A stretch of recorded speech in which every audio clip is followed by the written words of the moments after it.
নমস্কার বন্ধুরা, আজকে ছোটোবেলার একটা রেসিপি তোমাদের সাথে শেয়ার করছি। প্রথমেই ময়দা অথবা আটা অথবা দুটো মিশিয়েই হালকা গরম জলের মধ্যে এভাবে মেখে নিয়ে ছোটো ছোটো লেচি কেটে নিতে হবে। ছোটো ছোটো লেচি থেকে এভাবে পাতলা পাতলা করে সবকটা রুটি বেলে নিলাম। এদিকে গুঁড়ো দুধ আর চিনি নিয়েছি, খুব ভালোভাবে মিশিয়ে নেব। এখন এই মিশ্রণটা একটা করে রুটির মধ্যে এভাবে ছড়িয়ে দেওয়ার পর চামচের উল্টো দিক দিয়ে খুব ভালোভাবে চেপে দিতে হবে। একটা রুটির মধ্যে দিয়ে দিলাম, আর একটা রুটি দিয়ে এভাবে চাপা দিয়ে চারিদিকটা খুব ভালোভাবে মুড়ে নিতে হবে। পুর ভরে নেওয়ার পর বেলে নিতে অসুবিধা হতো, সেই কারণে এভাবে করে নিচ্ছি। এতে ভিতরের যে পুর দেওয়া আছে সেটা বাইরে বেরিয়ে যাবে না।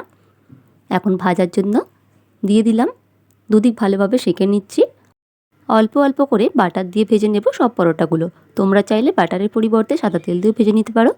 সত্যি গরম গরম পরোটাগুলো খেতে দুর্দান্ত লাগে, তাই তোমরাও বাড়িতে এইভাবে পরোটা বানিয়ে সকলকে পরিবেশন করতে পারো। এই রেসিপিটি দেখার জন্য ধন্যবাদ।